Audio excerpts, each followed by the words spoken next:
Berikut kita akan mengerjakan soal laporan posisi keuangan. Ini ada contoh soal. Ya, kita baca soalnya. Berikut ini data PT DCC periode 31 Desember. Sebagai berikut, ada kas, utang usaha, wesel bayar, dan lain sebagainya. Diminta laporan posisi keuangan. Nah, untuk membuat laporan posisi keuangan, yang pertama kali kita membuat kolomnya seperti ini kolomnya. Jadi kolomnya kita buat ini satu lembar folio. Ini kita bagi dua. Sisi sebelah sini ini untuk mencatat aktiva. Sementara sisi di sebelah sini ini untuk mencatat hutang dan modal. Ya, nih jadi di sebelah menyebelah kita akan mencatatnya. Nah, kemudian di atas kolom jangan lupa ini ada judulnya. Judulnya nama perusahaannya yang pertama, kemudian yang kedua itu nama laporannya, yang ketiga periode pembuatannya. Pada umumnya periode pembuatannya adalah tanggal 31 Desember 2000, tahunnya sesuai ini ya. Pada umumnya tanggal 31 Desember. Nah, sekarang kita akan membuat di sini. Sebelumnya dari soal yang tadi kita lihat nih. Sebelumnya kita kelompokkan dulu. Kas masuk kemana? Ya, kita kas masuk kemana? Kas masuk ke aktiva lancar. Nih, jadi di sini kan aktiva ada dua. Ada aktiva lancar,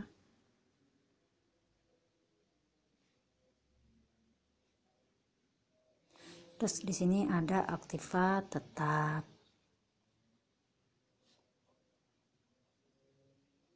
Nah, sekarang kita lihat di sini.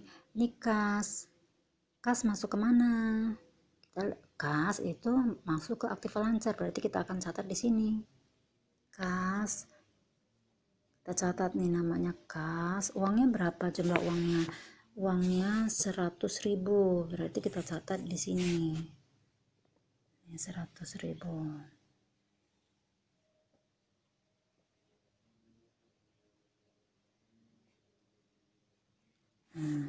Kemudian yang kedua wesel usaha, utang usaha. Utang usaha itu masuk ke utang. Ya, di sini ada hutang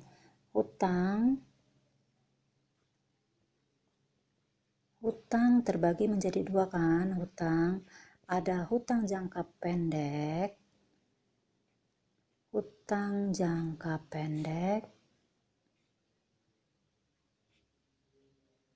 dan hutang jangka panjang.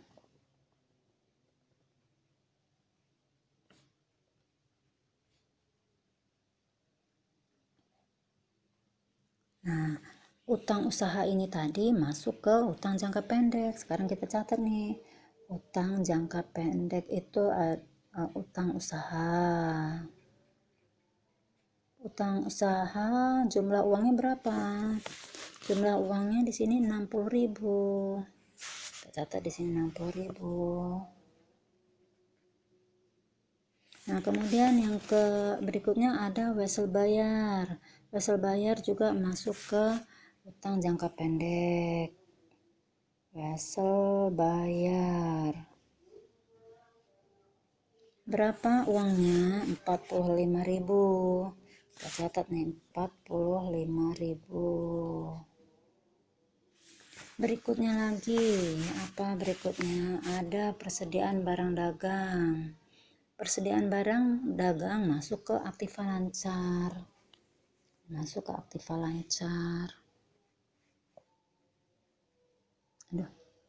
Persediaan barang dagang sebesar 125 ya, ini 125. Terus apa lagi? Ada piutang. Piutang sebesar 75.000. Piutang masuk ke aktiva lancar juga. Piutang sebesar 75.000.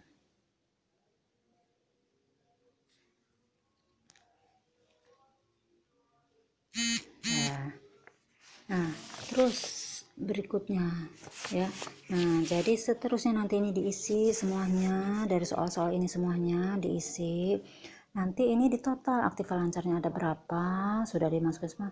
Aktiva lancarnya berapa, aktiva tetapnya ada berapa, kemudian hutangnya, hutang jangka pendeknya ada berapa, hutang jangka panjangnya berapa, kemudian modalnya juga dimasukkan. Nah, nanti kemudian terakhir di sini nanti kita total keseluruhan. Ya, total keseluruhan. Total aktiva namanya. Total aktiva.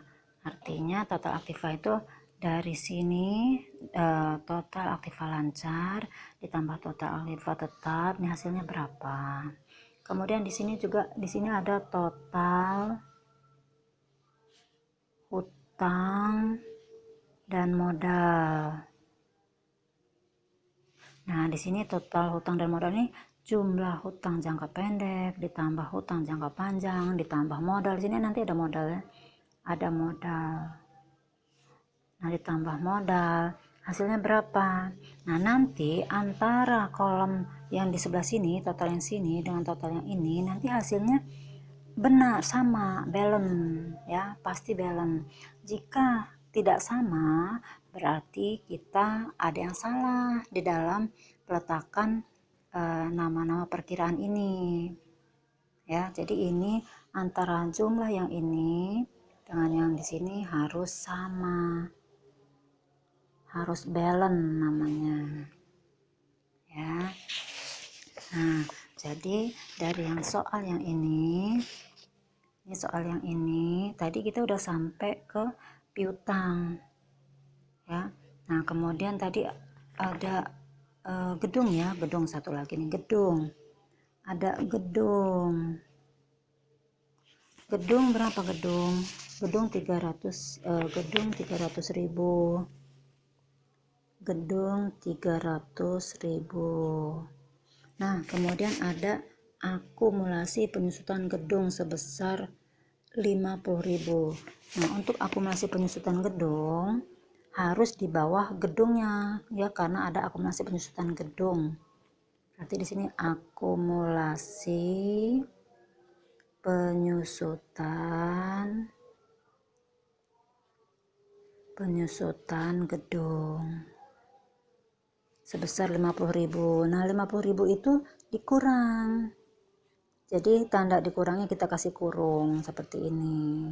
Nah, tandanya dikurang kalau dalam kurung ini. Begitu seterusnya, jika ada peralatan, kemudian ada akumulasi penyusutan, di bawahnya pasti akumulasi penyusutan ya. Jadi ini harus sama nih, gedung sama akumulasi penyusutan gedung. Jangan di sini gedung, kemudian di sini akumulasi penyusutan peralatan. Itu nggak boleh ya. Jadi ini harus sama ya, dan seterusnya. Nah, jadi tipnya untuk mengerjakan laporan keuangan ini dari soal ini kita tentukan dulu ya, ini masuk mana. Tadi kas masuk mana? Kas masuk ke aktiva lancar. Hutang usaha masuk mana? Aktiva hutang jangka pendek. Kemudian wesel bayar hutang jangka pendek. Persediaan barang dagang masuk ke aktiva lancar, dan seterusnya. Kita kelompokkan dulu. Jadi pada saat membuat laporan keuangannya, kita tinggal mindah-mindahkan saja. Jadi kita sudah tahu bahwa aktiva lancar itu ada berapa item, kemudian aktiva tetapnya ada berapa item. Jadi tidak terjadi kosong kayak seperti ini ya. Jadi kita udah pas porsinya karena kita sudah tahu di sini sudah kita kelompokkan terlebih dahulu. Oke. Nah, ini contohnya saja. Nah, berikutnya tugasnya teruskan dari soal ini ya, soalnya diteruskan dijawabnya.